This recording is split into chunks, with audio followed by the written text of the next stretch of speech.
سورة السجدة بسم اللہ الرحمن الرحیم شروع اللہ کا نام لے کر جو بڑا مہربان نہایت رحم والا ہے۔ الف لام میم۔ اس میں کچھ شک نہیں کہ اس کتاب کا نازل کیا جانا تمام جہانوں کے پروردگار کی طرف سے ہے۔ کیا یہ لوگ یہ کہتے ہیں کہ پیغمبر نے اس کو از خود بنا لیا ہے؟ نہیں، بلکہ وہ تمہارے پروردگار کی طرف سے برحق ہے تاکہ تم ان لوگوں کو ہدایت کرو جن کے پاس تم سے پہلے کوئی ہدایت کرنے والا نہیں آیا، تاکہ یہ رستے پر چلیں۔ اللہ ہی تو ہے جس نے آسمانوں اور زمین کو اور جو چیزیں ان دونوں میں ہیں سب کو 6 دن میں پیدا کیا، پھر عرش پر جلوہ افروز ہوا۔ اس کے سوا تمہارا نہ کوئی دوست ہے اور نہ سفارش کرنے والا۔ کیا تم نصیحت حاصل نہیں کرتے؟ وہی آسمان سے زمین تک کے ہر کام کا انتظام کرتا ہے، پھر ہر کام ایک روز جس کی مقدار تمہارے شمار کے مطابق 1000 برس ہوگی اس کی طرف رجوع کرے گا۔ اسی شان کا ہے وہ خالق جو پوشیدہ اور ظاہر کا جاننے والا ہے، غالب ہے، بڑا مہربان ہے۔ وہی جس نے ہر چیز کو بہت اچھی طرح بنایا، یعنی اس کو پیدا کیا اور انسان کی پیدائش کو مٹی سے شروع کیا، پھر اس کی نسل ایک قسم کے خلاصے سے یعنی حقیر پانی سے بنائی، پھر اس کو درست کیا، پھر اس میں اپنی طرف سے روح پھونکی اور تمہارے کان اور آنکھیں اور دل بنائے، مگر تم بہت کم شکر کرتے ہو۔ اور کہنے لگے کہ جب ہم زمین میں ملیا میٹ ہو جائیں گے تو کیا اثر نو پیدا ہوں گے؟ حقیقت یہ ہے کہ یہ لوگ اپنے پروردگار کے سامنے جانے ہی کے قائل نہیں۔ کہہ دو کہ موت کا فرشتہ جو تم پر مقرر کیا گیا ہے تمہاری روحیں قبض کر لیتا ہے، پھر تم اپنے پروردگار کی طرف لوٹائے جاؤ گے، اور تم تعجب کرو جب دیکھو کہ گناہگار اپنے پروردگار کے سامنے سر جھکائے ہوں گے اور کہیں گے کہ اے ہمارے پروردگار، ہم نے دیکھ لیا اور سن لیا، تو ہم کو دنیا میں واپس بھیج دے کہ نیک عمل کریں، بے شک ہم یقین کرنے والے ہیں۔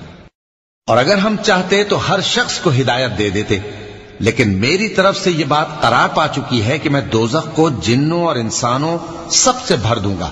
سو اب آگ کے مزے چکھو، اس لیے کہ تم نے اس دن کے آنے کو بھلا رکھا تھا۔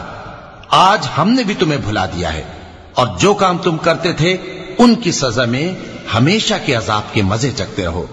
ہماری آیتوں پر تو وہی لوگ ایمان لاتے ہیں کہ جب ان کو ان کے ذریعے نصیحت کی جاتی ہے تو سجدے میں گر پڑتے اور اپنے پروردگار کی تعریف کے ساتھ تسبیح کرتے ہیں اور غرور نہیں کرتے۔ چونکہ آیت سجدہ تلاوت کی گئی ہے لہذا سامعین پر سجدہ واجب ہے۔ ان کے پہلو بچھونوں سے الگ رہتے ہیں، اس حال میں کہ وہ اپنے پروردگار کو خوف اور امید سے پکارتے اور جو کچھ ہم نے ان کو دیا ہے اس میں سے خرچ کرتے ہیں۔ سو کوئی شخص نہیں جانتا کہ ان کے لیے کیسی آنکھوں کی ٹھنڈک چھپا کر رکھی گئی ہے، یہ ان اعمال کا صلہ ہے جو وہ کرتے تھے۔ بھلا جو مومن ہو وہ اس شخص کی طرح ہو سکتا ہے جو نافرمان ہو؟ دونوں برابر نہیں ہو سکتے۔ جو لوگ ایمان لائے اور نیک عمل کرتے رہے ان کے رہنے کے لیے باغ ہے، یہ مہمانی ان کاموں کی جزا ہے جو وہ کرتے تھے، اور جنہوں نے نافرمانی کی ان کے رہنے کے لیے دوزخ ہے۔ جب چاہیں گے کہ اس میں سے نکل جائیں تو اس میں لوٹا دیے جائیں گے، اور ان سے کہا جائے گا کہ جس دوزخ کے عذاب کو تم جھوٹ سمجھتے تھے اس کے مزے چکھو، اور ہم ان کو قیامت کے بڑے عذاب سے پہلے دنیا کے عذاب کا بھی مزہ چکھائیں گے، شاید وہ ہماری طرف لوٹ آئیں۔ اور اس شخص سے بڑھ کر ظالم کون جس کو اس کے پروردگار کی آیتوں سے نصیحت کی جائے تو وہ ان سے منہ پھیر لے۔ ہم گناہگاروں سے ضرور بدلہ لینے والے ہیں، اور ہم نے موسیٰ کو کتاب دی تو تم ان سے ملاقات ہونے سے متعلق شک میں نہ ہونا، اور ہم نے اس کتاب کو بنی اسرائیل کے لیے ذریعہ ہدایت بنایا تھا، اور ان میں سے ہم نے پیشوا بنائے تھے جو ہمارے حکم سے ہدایت کیا کرتے تھے، جبکہ وہ صبر بھی کرتے تھے اور وہ ہماری آیتوں پر یقین رکھتے تھے۔ بلا شبہ تمہارا پروردگار ہی ان میں جن باتوں میں وہ اختلاف کرتے تھے قیامت کے روز فیصلہ کر دے گا۔ کیا ان کو اس امر سے ہدایت نہ ہوئی کہ ہم نے ان سے پہلے بہت سی امتوں کو جن کے رہنے کے مقامات میں یہ لوگ چلتے پھرتے ہیں ہلاک کر دیا؟ بے شک اس میں نشانیاں ہیں، تو یہ سنتے کیوں نہیں؟ کیا انہوں نے نہیں دیکھا کہ ہم بنجر زمین کی طرف پانی رواں کرتے ہیں پھر اس سے کھیتی پیدا کرتے ہیں جس میں سے ان کے چوپائے بھی کھاتے ہیں اور یہ خود بھی کھاتے ہیں، تو یہ دیکھتے کیوں نہیں؟ اور کہتے ہیں اگر تم سچے ہو تو یہ فیصلہ کب ہوگا؟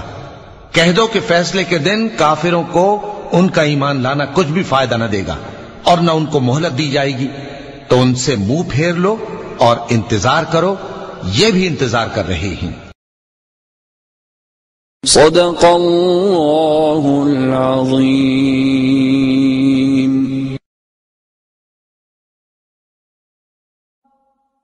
حی علی الفلاح،